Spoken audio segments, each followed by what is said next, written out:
Hello everybody, I am Abhishek and welcome to my channel. I hope you all are very nice and we are meeting after a long time due to my some personal reason I was unable to make videos. So from today I am going to make a video on a regular basis. So in the last lectures I was talking about globalization and the Indian economy and I have already made 3 videos on that. Therefore my kind request is that कि अगर आप लोगों ने अभी तक उसको नहीं देखा है तो पहले वो देखें. In that I have already talked a lot about globalizations and the liberalizations. MNCs की बातें करी, फॉरेन ट्रेड की बातें करी, फॉरेन इन्वेस्टमेंट की बातें करी, integration of the different different markets all over the world. Everything I have already talked about.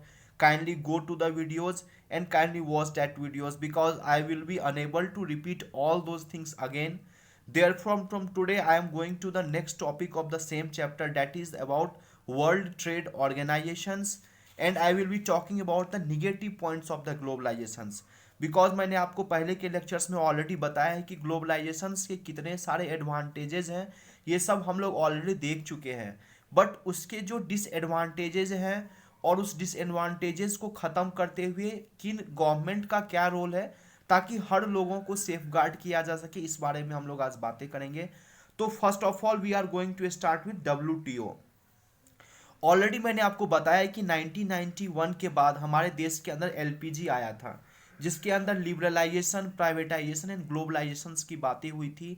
And I have already told you कि ग्लोबलाइजेशन को जो सबसे ज़्यादा इफेक्ट किया है, एक तो डिफरेंट टाइप ऑफ टेक्नोलॉजी, चाहे वो तो आपको ट्रांसपोर्टेशन की टेक्नोलॉजी की बातें हुई या जितने IT सॉफ्टवेयर कंपनीज की बातें हुई, इन्होंने एक काफ़ी अच्छा रोल किया है ताकि ग्लोबलाइजेशन स्प्रेड हो सके पूरे वर्ल्ड लेवल पर. इसके अलावा liberalisation I have also talked about कि लिबरलाइजेशन के थ्रू जितने भी आपको अलग कंट्री से जब हम दूसरे देशों में जो सामान जाते हैं उसके ऊपर ट्रेड बैरियर कम करके आप इस चीज़ को, ग्लोबलाइजेशन को फैला सकते हो. और इस चीज़ को फैलाने में सबसे ज़्यादा जो ऑर्गेनाइजेशन ने वर्क किया है वो है WTO, that is the World Trade Organisation. Therefore we are going to talk about this organisation. First of all you should know that this organisation was formed in 1995 और उस टाइम पर total 123 countries ऐसे थे जिन्होंने इनको sign किया था. और हमारा इंडिया भी है, वो वर्ल्ड ट्रेड ऑर्गेनाइजेशन को उन्होंने साइन किया था उस टाइम पे. इसका मतलब ये है कि इसका मेन एम क्या है, इसके बारे में क्या चाहिए, पढ़ने समझने की कोशिश करेंगे. फर्स्ट ऑफ ऑल तो 1991 में मैंने आपको बताया था कि हमारे हालात ऐसे हो गए थे कि हम लोगों ने लिबरलाइजेशन की तरफ आगे अपने आप को किया और कई सारे ट्रेड बैरियर को ख़त्म किया. और ये ट्रेड बैरियर ख़त्म करने के लिए मैंने आपको एक चीज़ और बताई थी कि this was the pressure due to all the developed countries. क्योंकि उस टाइम पर हमें कई सारे हमें वहाँ से लोन मिले थे, पैसे मिले थे और बदले में उन्होंने हमारे कंट्रीज़ के मार्केट को ओपन करने के लिए बताया था. तो बेसिकली ये ऑर्गेनाइजेशंस इसी के लिए वर्क करती है कि इनका मेन जो काम होता है कि आप अपने मार्केट को ओपन रखो. तो द मेन और aim of this organisation is to liberalise international trade. It means that चाहे इंडिया श्रीलंका, श्रीलंका पाकिस्तान, पाकिस्तान चाइना, तो जितने भी बेसिकली डेवलप्ड कंट्री है, ये दबदबा डेवलप्ड कंट्री का इनके ऊपर है. इट मीन्स दैट ये वर्ल्ड ट्रेड ऑर्गेनाइजेशन को, क्योंकि फंडिंग उनको मिलती है डेवलप्ड कंट्री से, तो जितने बड़े बड़े डेवलप्ड कंट्री थे उनका ये सोच था कि already they have use their own market. जैसे अमेरिका हो गया, रसिया हो गया, जर्मनी हो गया, ये बड़े बड़े जो डेवलप्ड कंट्रीज हैं इनका अपना मार्केट ऑलरेडी उन्होंने यूज कर लिया था. अब इनको क्या जरूरत थी कि वो दूसरे देशों में जा करके अपने सामान को बेचे.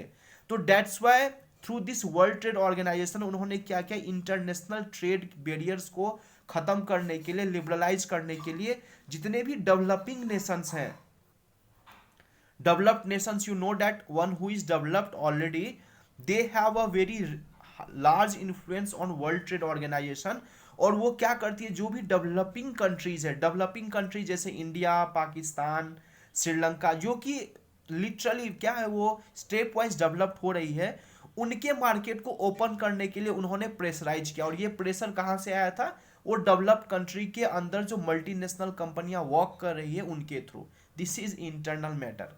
ये मैं आपको अंदरूनी बता रहा हूँ क्योंकि जब आप वर्ल्ड ट्रेड ऑर्गेनाइजेशन के रियलिटी को जाने हुए और आपके इसमें एक डिबेट भी किया गया तो आपको पता चलेगा कि दिस वर्ल्ड ट्रेड ऑर्गेनाइजेशन जो भी डेवलपिंग नेशंस के लिए, उसके लिए तो सभी नियम कानून लगाती है कि you have to open your market, you have to liberalise your policies, आपके जितने भी लेबर लॉज वगैरह हैं सबको आप लिबरल करो, ताकि बाहर के जो कंट्रीज है वो आपके देश में आके इन्वेस्टमेंट कर सके। लेकिन ये रूल्स और रेगुलेशन डेवलप्ड कंट्री के लिए नहीं है। It means that developed country अभी भी बैरियर लगा के रखी हुई है ताकि उनको दूसरे जगह से लोग आके सामान ना बेच सके और उनका खुद का मार्केट स्ट्रांग रहे। ये देखिए, this is the difference. It means that there is not a fair globalisation till now.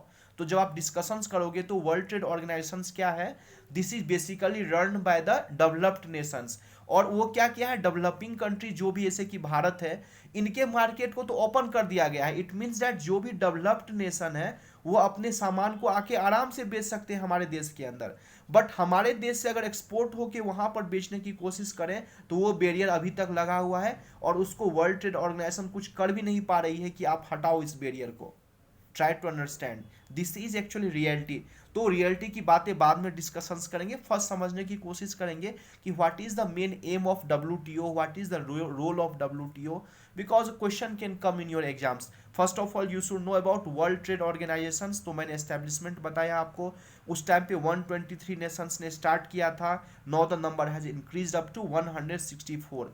और ये बेसिकली डेवलपिंग कंट्रीज जो भी होते हैं उनके मार्केट को ओपन करने के लिए फोर्स किया करती है उनको।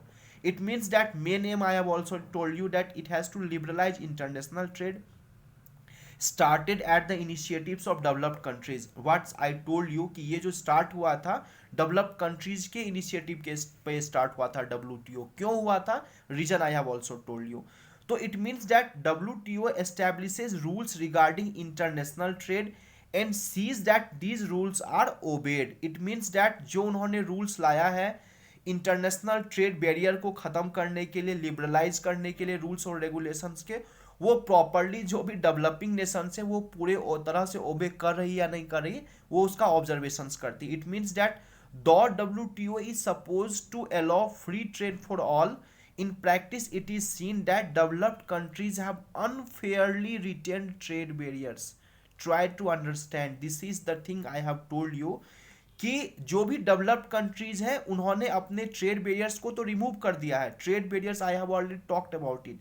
जो भी इंपोर्ट के ऊपर टैक्स लगाती है गवर्नमेंट, उन सबको कम करना, ऊपर से जितने भी आप उनको जमीन देने के लिए, लैंड एक्विजिशंस के लिए जो भी रूल्स रेगुलेशंस हैं, चाहे तो लेबर लॉज के लिए जो भी रूल्स रेगुलेशन है, सबको लिबरलाइज कर चुकी है डेवलपिंग नेशंस। लेकिन डेवलप्ड कंट्रीज अभी भी उस बैरियर को लगा के रखी हुई है। they used to sell their own products in different markets, but if the different market try to sell those things in their market, there is a trade barriers and WTO is not working on that also। तो ये बिल्कुल भी fair नहीं है।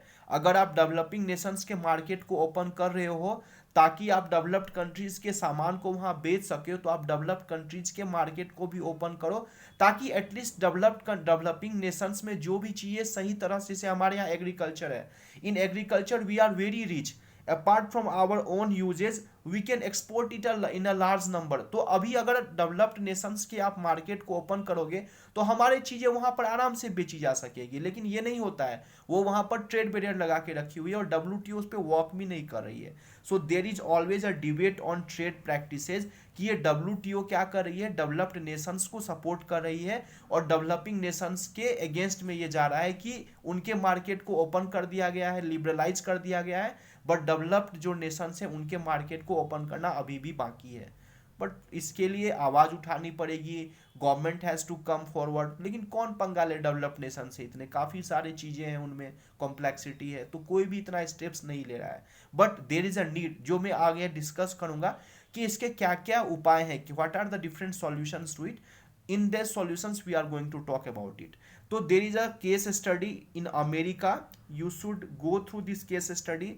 इसको इतना detail में समझने की जरूरत नहीं। Simply the thing is that USA के अंदर एग्रीकल्चर सेक्टर काफ़ी कम है, उसका जीडीपी में रोल भी कम है, ओनली 1%, और एम्प्लॉयमेंट भी 0.5% is only there. It means that agricultural market is very less in USA. It means that हमारे यहाँ जैसे एग्रीकल्चर वो प्राइमरी एक्टिविटीज़ है, यूएसए के अंदर वहाँ पर सर्विस सेक्टर्स काफ़ी हाई है, मैन्युफैक्चरिंग सेक्टर्स काफ़ी हाई है, वहाँ पर एग्रीकल्चरल काफ़ी कम होता है।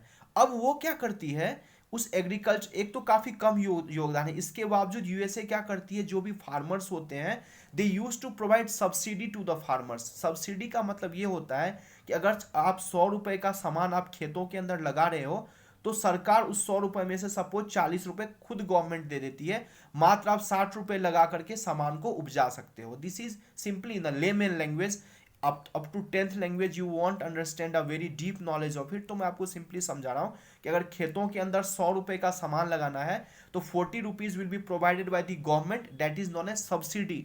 उसके रेट को कुछ पैसे सरकार देती है, remaining 60 rupees you have to use it. It means that 100 रुपए का आपका सामान लग रहा है खेतों में, लेकिन आपने लगाया बस 60 रुपीज ही। तो गवर्नमेंट क्या करे, यूएसए की गवर्नमेंट क्या करती है कि ऑलरेडी जो एग्रीकल्चर वहां पर इतना कम है, उसके बावजूद उसको सब्सिडी दे करके वहां के फार्मर्स को काफी फायदे पहुंचाती है।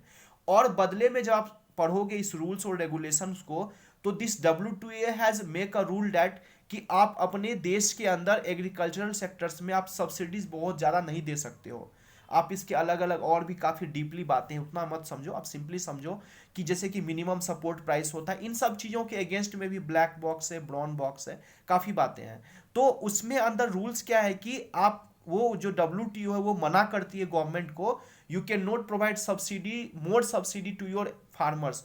क्यों नहीं दे सकते हैं, ताकि अगर आप सब्सिडी दोगे, अब अमेरिका के अंदर सब्सिडी देने की वजह से क्या होता है कि उनका प्राइस क्या होता है, उनको नेट जो प्राइस फार्मर्स का लगता है वो काफी कम लगता है। अब वो एक तो कम पैदा, उसके बावजूद वो एक्सपोर्ट करना चालू कर देती है। अब हमारे देश के अंदर जो किसान है उनको तो उतना सपोर्ट नहीं मिल पा रहा है गवर्नमेंट से, देयरफॉर जो उनका लागत लगा है और इनका जो लागत लगा अमेरिका के अंदर, वो उस माल को भी बेचने की कोशिश करती है हमारे देश के अंदर। तो ये कहाँ का ट्रेड है भाई, एक तो आप अपने देश के फार्मर्स को सब्सिडी भी दे रहे हो, उससे उनका नेट इनपुट कम हुआ तो वो सस्ते दामों पर सामान को बेच रही है, और ऊपर से उसने आपने क्या किया है कि मार्केट को भी ओपन करवा दिया है डेवलपिंग नेशंस के। इट मीन्स दैट ये जो यहाँ पर एग्रीकल्चरल प्रोडक्ट्स है वो उनको आराम से बेच सकते हो किसी भी डेवलपिंग नेशंस में जाने में। अब ये हमारा देश जो डेवलपिंग नेशंस है जिसको कितने पैसे नहीं मिल रहे हैं, तो ऑब्वियसली है input will be high for from a farmers, तो वो सामान को उतने रेट में नहीं बेच पाएगी जितने रेट में ये अवेलेबल है बाकी लोगों को।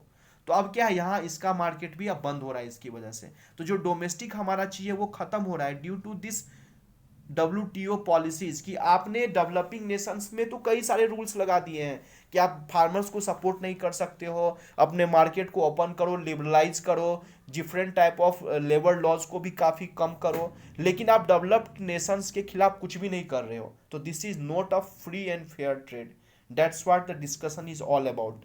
If you want free and fair trade, तो चाहे डेवलप्ड नेशंस हो, डेवलपिंग नेशंस हो, हर के लिए एक ही रूल्स और रेगुलेशंस रखे हो। But what is the thing कि इन्वेस्टमेंट तो उनका होता है डेवलपिंग नेशंस का, उनको फंडिंग मिलता है डेवलप्ड नेशंस के थ्रू, तो ऑब्वियसली वो उनकी ही बात सुनेगी ना जो उनको पैसे लगाते हैं। अभी WHO के अंदर you have seen that how there has been influence of China.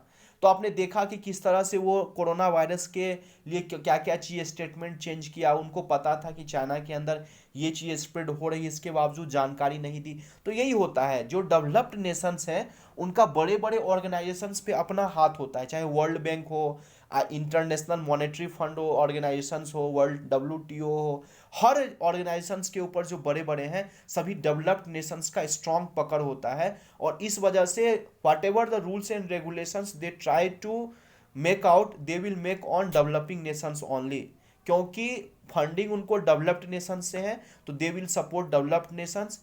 जिनकी लाठी उनकी भैंस, वही वाली बात है कि अगर आपका सपोर्ट उनसे है तो आप उनको ही ये इस चीज़ में हेल्प करोगे। और जो डेवलपिंग नेशन से आप उनके मार्केट को भी ओपन कर दियो, इसकी वजह से आवर डोमेस्टिक मार्केट भी हमारा ख़त्म हो रहा है। तो our government should work on it कि क्या करना चाहिए स्टेप्स, काफ़ी ये सोचने वाली विषय है। तो already we have talked about, this is all about the WTO। I think that everything is very clear to you, you go through the NCERT books and everything will very clear to you no. WTO के बारे में आपने पढ़ा कैसे ये globalisation में help कर रही है, क्योंकि मार्केट को लिबरलाइज करोगे तो ऑब्वियसली है वर्ल्ड लेवल पर मार्केट स्प्रेड होगा and there will be spread of globalisation. And there have been a lot of advantages of this globalisation, already I have talked a lot about it एक दो चीज जो आपके books में है, आप उसको रिवीजन कर लो कि there has been a great impact of globalisation in India.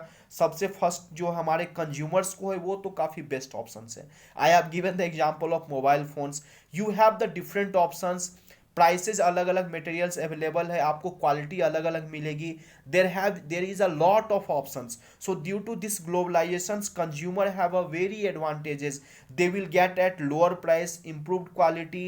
Apart from that, many MNCs have increased their investment in India, due to which what has happened, there have been development in different sectors also. नए नए technology आ रही है इसकी वजह से, due to this globalisation. कई सारी ऐसी कंपनीज हैं जिनको कि नए नए टेक्नोलॉजी मिल जाते हैं इन लोगों के थ्रू। उसके अलावा जो कंज्यूमर्स का भी एडवांटेजेस आपने देखा है, कई सारे ऐसे कंपनीज है हमारे देश के अंदर जो डोमेस्टिक कंपनी हुआ करती थी, वो ड्यू टू दिस एमएनसीज उनके कोलैबोरेशन की वजह से ये लोग एमएनसी काफ़ी ज़्यादा डेवलप्ड हुई। जैसे टाटा मोटर्स है, इन्फोसिस, आईटी सेक्टर्स तो काफ़ी बूम हुआ है, क्योंकि you know that service sector हमारे देश के अंदर काफ़ी सारा एक्सपोर्ट करती है। They work as a BPOs, they work as a accountant.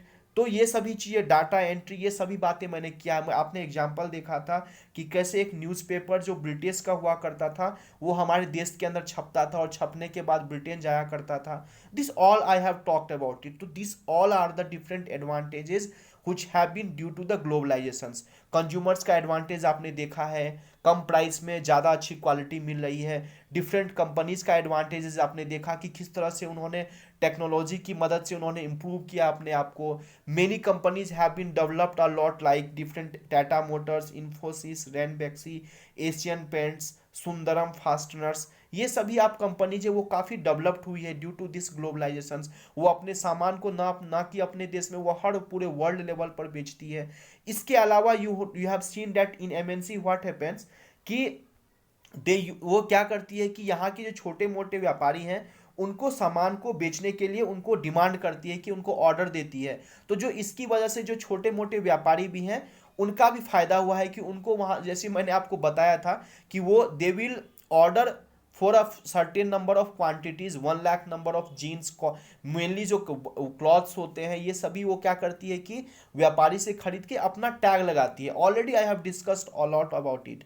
तो ये सभी फायदा से उनको भी एडवांटेजेस हुआ है। तो this all are the plus point of globalization. If questions comes to you कि what are the advantages of globalization, I think that you can write a lot about it. You can write a lot about WTO also कि उनका aim क्या है, उनका मकसद क्या है, what is the debate about it. But now we are going to talk something about disadvantages of this globalizations।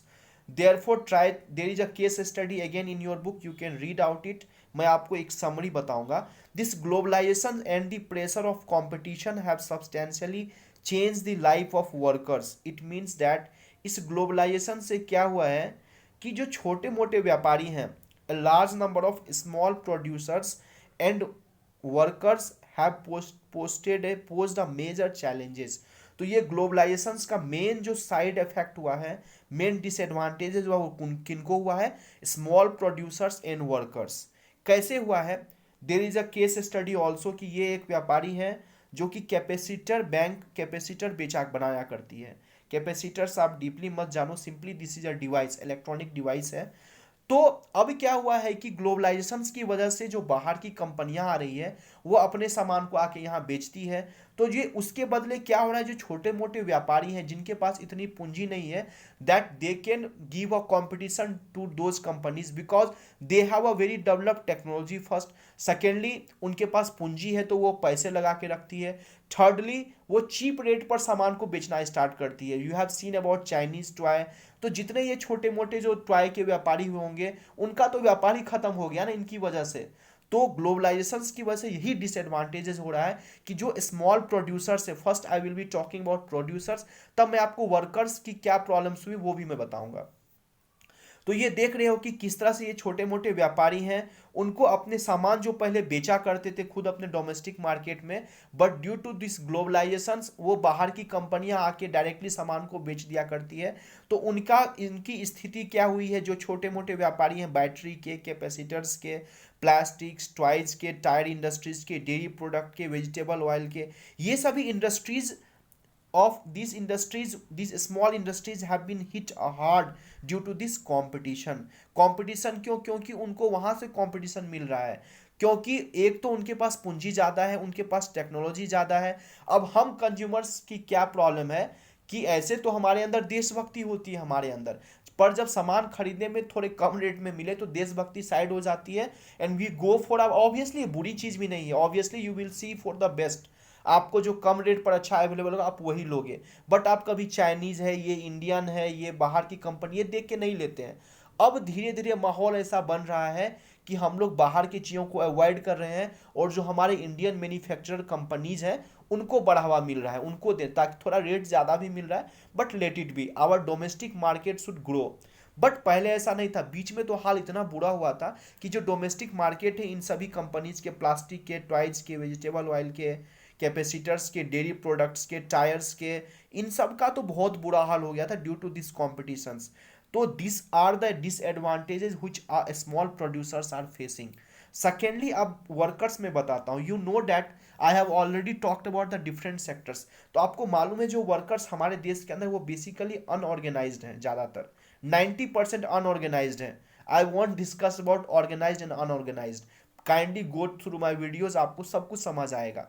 तो ये अनऑर्गेनाइज सेक्टर्स के जो लोग हैं उनको उनको क्या कोई रूल्स रेगुलेशंस कुछ भी नहीं है, उनको ना प्रॉपर अलाउंस मिलता है, उनको जितना मन जी हुआ काम हुआ। अब क्या है कि मैंने आपको बताया कि what this MNCs do, they will give a order to the small producers कि मुझे 1 लाख कपड़े बना के दो, मैं आपको इतने पैसे दूंगा। अब जो ये छोटी मोटी कंपनियां प्रोड्यूसर्स हैं वो क्या करेगी, अब सामान को उनको उनको देना है, तो अब ऑब्वियसली उनका मेन मकसद क्या होगा कि हम उनको कम रेट पर दें ताकि हमसे ही सामान वो ले। उसके बदले में उनको क्या करना पड़ेगा, जो उनके यहाँ वर्कर्स काम कर रहे हैं उनके सैलरीज को कट करना पड़ेगा।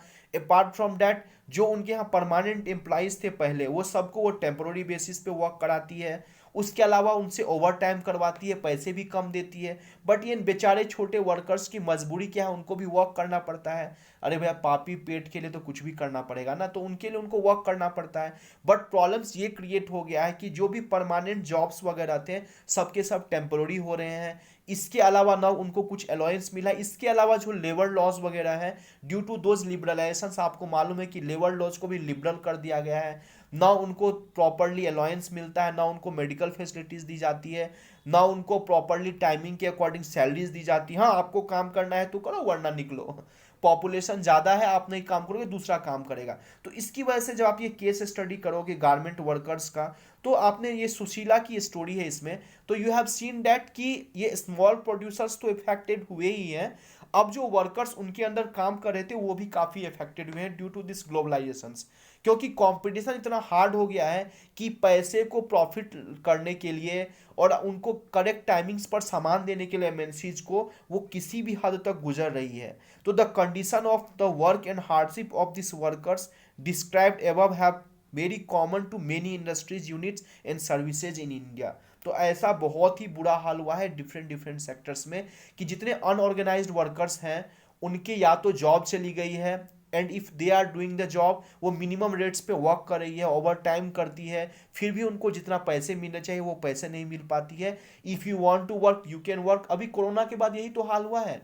तो अभी के टाइम पे उनसे वो कम कम रेट में काम कराएगी, अगर आपको काम करना है तो करो वरना निकलो।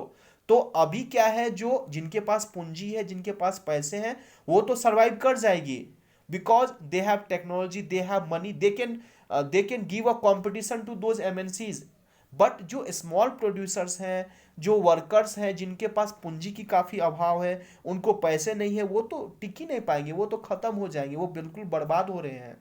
कितने सारे दुकानों पर, कितने सारे कंपनीज पर ताला लग चुका है। इट मीन्स दैट ये ग्लोबलाइजेशन जितना अच्छा हुआ है उतना ही बुरा भी हुआ है कई सारे लोगों के लिए, for the small producers, for the small workers, for the unorganised sector workers, it have been a very disadvantages.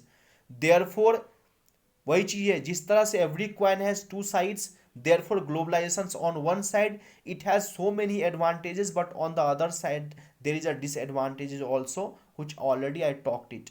तो ये सभी डिसएडवांटेजेस है, ये सभी एडवांटेजेस है। अब आगे क्या, व्हाट इज द फर्दर वे, अब क्या करना चाहिए? तो वही चीज़ है, जिस चीज़ों में कुछ अच्छाई है कुछ बुराई है, तो आपको आगे के लिए हर लोगों को सोचना पड़ेगा, जितने भी गवर्नमेंट है हमारे देश के अंदर, governments have to think about it, different entrepreneurs have to think about it, different companies have to think about it, and apart from that we have to also think about it कि किस तरह से हर दोनों साथ में चले, ग्लोबलाइजेशंस भी हो, लिबरलाइजेशंस भी रहे, क्योंकि कंज्यूमर्स के पास भी एक ऑप्शंस ज़्यादा रहे, but apart from that government has to give a safety to all this. तो ये ग्लोबलाइजेशंस फेयर मैनर में हो, तो this fair globalisation would create opportunities for all and also ensure that benefits of globalisation are shared better. तो यही चीज है कि अब गवर्नमेंट इसमें क्या रोल अदा कर सकती है, ये समझने की कोशिश करेंगे। There can be a question at what government क्या करे, सरकार क्या करे कि ये उससे वो डोमेस्टिक मार्केट भी सेव हो सके और ग्लोबलाइजेशन भी फैल सके। तो globalisation, this government can play a major role in making this possible. How it is possible, try to understand. Its policies must protect the interests not only of the rich and powerful but all the people in the country. It means that वो ना सिर्फ बड़े बड़े industrialist, बड़े बड़े MNCs company के बारे में सोचे, बल्कि छोटे छोटे लेवल पर जो भी कंपनी है, small producers and all the people of our country, they have to think for them. तो किस तरह से वो सोच सकती है?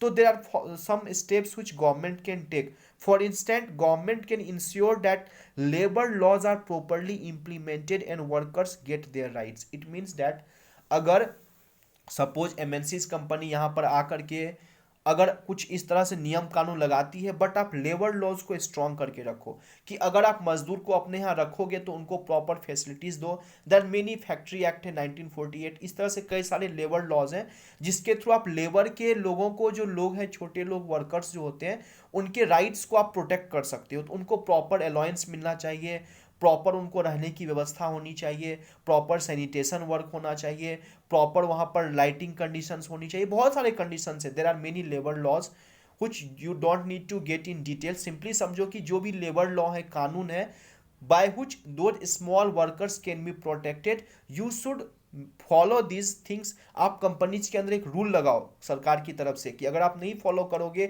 अगर आप बराबर से पैसे नहीं दोगे, बराबर से ओवर टाइमिंग नहीं दोगे, बराबर से अलाउंस नहीं दोगे, तो आपके ऊपर जुर्माना ठोकेंगे हम, ताकि जो भी प्रोड्यूसर्स हैं वो वहाँ से एक्सप्लॉइट नहीं कर सके वो वर्कर्स को, और इनसे ग्लोबलाइजेशन तो आपका हो ही रहा है, साथ में उनका भी प्रोटेक्शन हो। इसके अलावा it can support small producers to improve their performance till the time they become strong enough to compete. It means that you know that due to these MNCs there have been a lot of competitions. तो आप small producers जो भी हैं companies, उनको help करो, subsidy provide करो, उनको इस तरह से हेल्प करो ताकि वो कंपटीशन कर सके बड़े बड़े कंपनीज से। If necessary, government can use trade and investment barriers. सही बात है, अगर आप डोमेस्टिक चीज़ों को बचाना चाहते हो, अगर आत्मनिर्भर भारत लाना चाहते हो, तो आपको ट्रेड बैरियर लगाना पड़ेगा कई जगह पे। हर जगह पर खुला छूट दे करके आप बाहर के कंपनीज को अलाउ नहीं कर सकते, और गवर्नमेंट ने स्टार्ट भी किया है। नो टाइम इज़ देयर, अगर आप न्यूज़पेपर देखते होगे तो स्टील प्रोडक्ट्स पे, टायर के ऊपर में, डिफरेंट डिफरेंट कंपनीज में इंपोर्ट ड्यूटी को इंक्रीज कर दिया गया है गवर्नमेंट से, ताकि डोमेस्टिक मार्केट को सेव किया जा सके। Therefore government is working on it, but government have to work a lot on it. ना कि सिर्फ ड्यूटी बढ़ा करके बाहर के कंपनी को ट्रेड बैरियर्स लगा के, बल्कि यहाँ के भी स्मॉल कंपनीज को आप हेल्प कर सकते हो। उनके जो वर्कर्स होते हैं उनको आप प्रॉपर रूल्स के थ्रू एक वहाँ पर लेबर लॉज को प्रॉपरली इनेक्ट करा सकते हो। And very more important thing about WTO, I have talked about it, कि ये जो WTO अपना मनमानी कर रही है, एक्चुअली वो खुद तो नहीं कर रही है, तो फ्रॉम दिस गवर्नमेंट आप क्या कर सकते हो कि एक फेयर रूल्स के लिए आप निगोशिएट कर सकते हो WTO के साथ। व्हाट यू कैन निगोशिएट, कि अगर आप डेवलपिंग नेशंस के लिए इतने सारे रूल्स रेगुलेशन लाए हो, तो आप डेवलप कंट्रीज के लिए भी तो लाओ।